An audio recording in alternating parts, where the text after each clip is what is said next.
After we get out of here, we'll officially be halfway done exploring this place. Since I did say this place is divided into two sectors, and the only way I can access the other sector is if I enter the main building. And I have a few complaints about that. First off, not to show any sympathy to the grunts or anything, but it's kind of strange how they have to go from the warehouse to the main building, or vice versa, just to get to a certain place in the headquarters. I mean, you would think there would be a pathway just so they could go freely throughout the entire building. Like, what if you're in one part of the building and you have to enter the main building just to use the bathroom or something? That's pretty stupid if you ask me. Also, if the grunts are just running from one place to another, then that's probably going to rouse the suspicion of people in Fieldstone because they might think that Team Galactic is up to something. So overall, this whole bit was just poorly designed. I'm pretty sure many people would agree with me on that. Now, before I enter the main building, I'm just going to go here real quick because that pincer from last video did a number on Honchkrow, and I'm planning on using it for battling purposes, so I just want to be sure that Honchkrow is in tip-top shape. Also, I'm going to put Gastrodon up first since looks like Lucario is caught up in terms of levels, so I don't think I need to level it up right now. Sure, I'm liable to get hit because of how slow Gastrodon is, but I don't really care. Anyway, last video we got that Galactic key, so now we can unlock that door that we saw when we were last here, which was several parts ago. I don't know why, but as a kid, I always felt excited opening this door because, well, after seeing it locked for so long, I finally get to unlock it. Okay, there's a double battle up ahead, so let me see if I can try and make it a double battle. Alright, there we go. Yeah, I just wanted to make it a double battle so that way I can get these two out of my way a little bit quicker. Okay, since I'm going to be fighting some grunts for a while, I have some explaining to do in regards to my absence.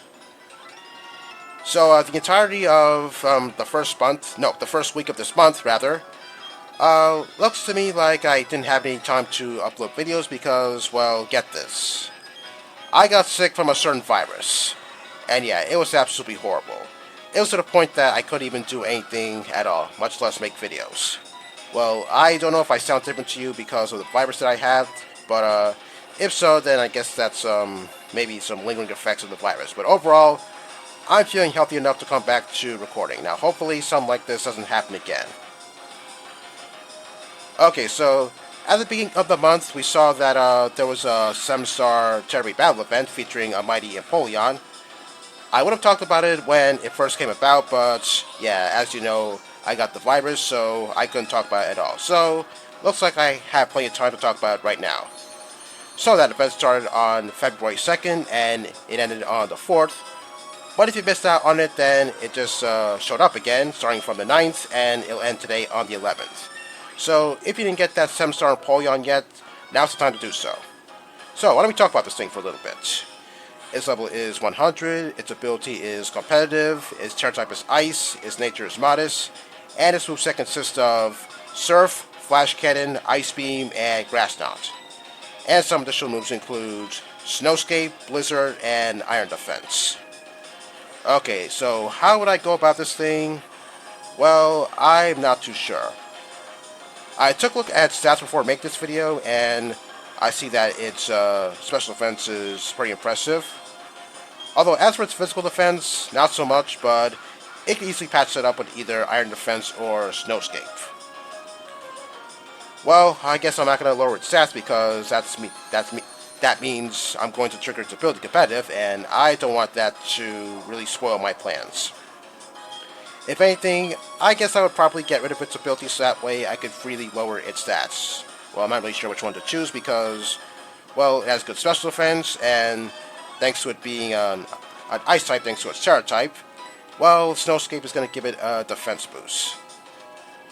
So, I guess maybe I would go with, well, I guess lowering physical defense is the most common thing to do, so, yeah, maybe I would do that.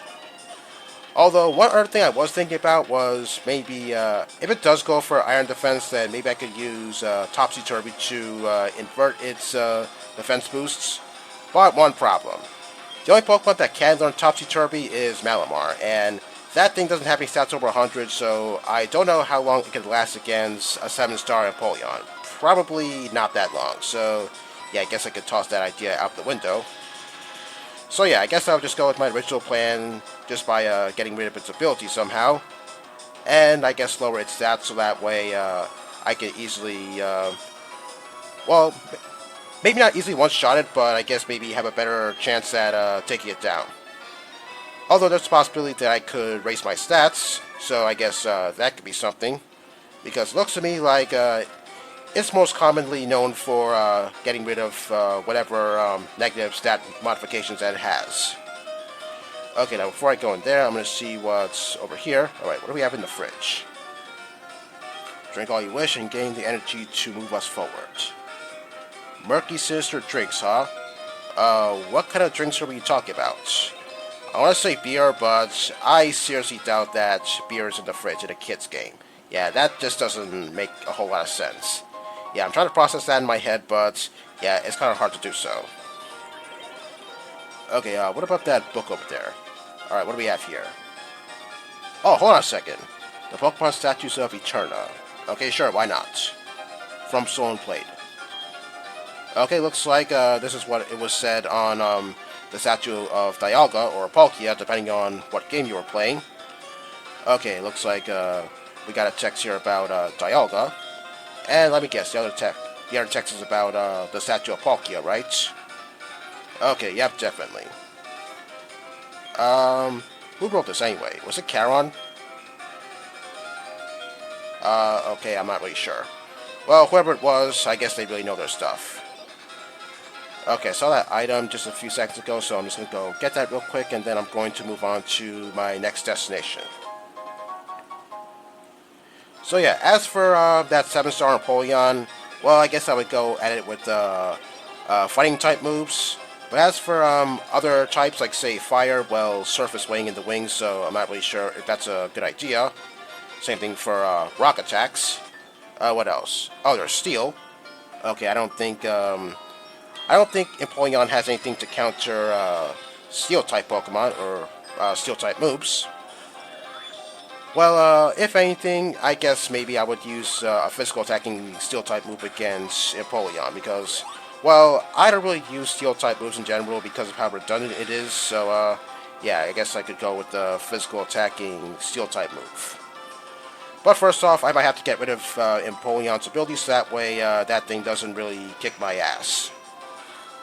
Okay, for a second I thought that Porygon Z was going to go for a normal type move because, well, that guy just used an X special attack and topped it all off with, what was it called? Adaptability? Yeah, I think that could have actually killed Gastron if Porygon Z went for a normal type move. Yeah, definitely don't want that to happen. So yeah, I guess I would do that against that Mighty Empoleon because I guess that's the only thing that could possibly save me. Okay, here we have a cutscene that's only in Platinum only. Okay, we're about to see a meeting involving all these grunts as well as Cyrus. Okay, I don't think this is a good hiding spot because what if one of the grunts sees us? Because if that does happen, then yeah, I'm pretty much on my own because I don't know if Looker has any Pokemon on him. I mean, if any of the grunts do see us, what are they going to do? Send out a whole bunch of Golbats at us? Okay, anyway, Cyrus' speech is about how the world is incomplete and also how he wants to create a new world for Team Galactic. But I don't think the grunts know what's really going on. They're just agreeing with everything Cyrus is saying, like a bunch of mindless zombies, so yeah. They don't really know what's going on, so yeah, they're just going along with everything Cyrus is saying. Incompleteness, yeah, whatever.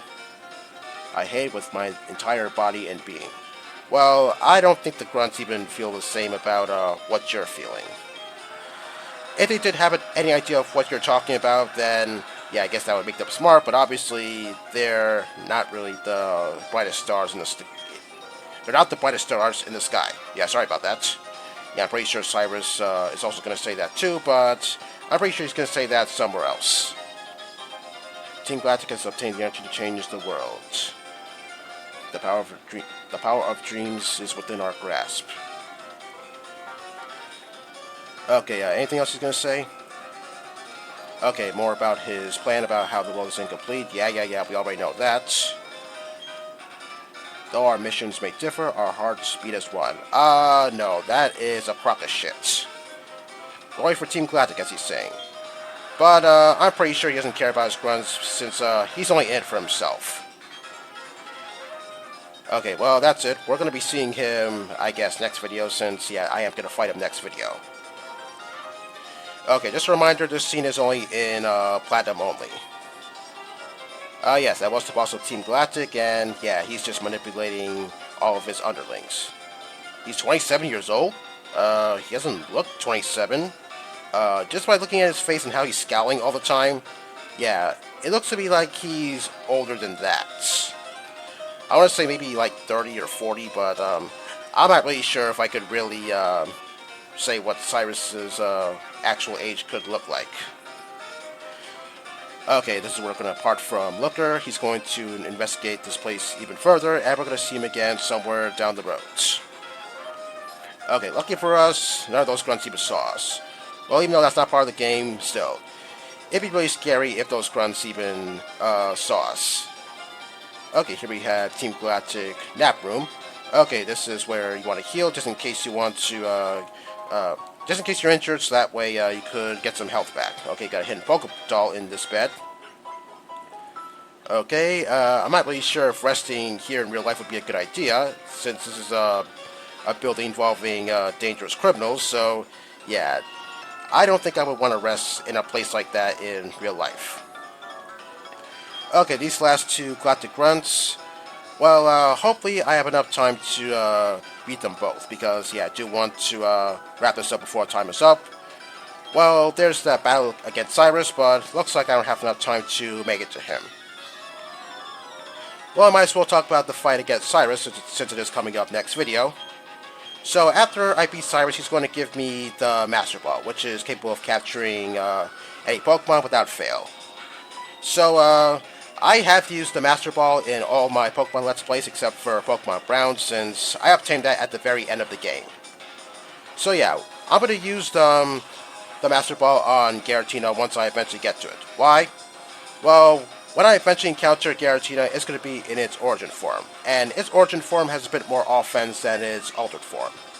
And in this game, I believe its moveset consists of Aura Sphere, Earth Power, Dragon Pulse, and Shadow Force.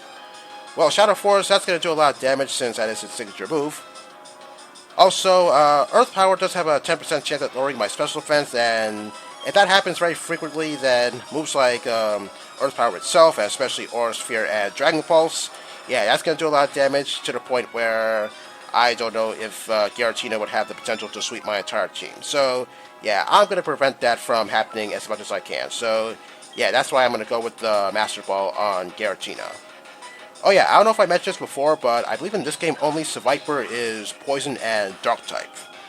That's a pretty fitting type for it. I mean, I think some people actually see Seviper as Poison Dark. Me personally, no, I don't really see it as Poison Dark at all. Just regular Poison type. Or Mono Poison, or whatever you want to call it. And as for the other legendaries in this game, well, when I eventually get to them, I guess I'm just going to go with Dust Balls. Lucky for me, there are no runners in this game. Well, if there were, then I guess I would just try and do whatever I could to capture all of them. Yeah, all the legendaries from the past generations are in this game, so yeah, it looks like I have my work cut out for me. So yeah, when the time comes, I'm going to buy a whole bunch of Dust Balls so that way I could possibly capture all of them.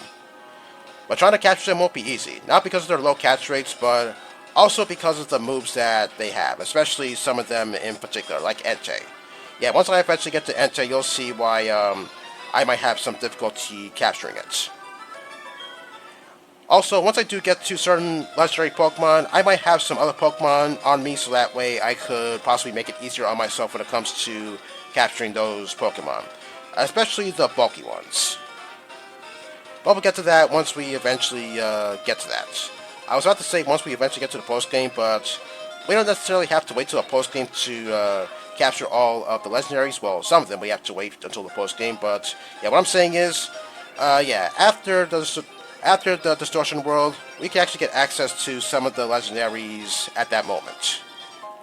Okay, I believe there's a hidden item over to the left, so I'm just going to go grab that real quick. Alright, there we go. Yeah, I knew this was here the entire time. Okay, looks like I don't have enough time to make it to Cyrus's room, so I'm going to make it over there next time. So join me then for some more action.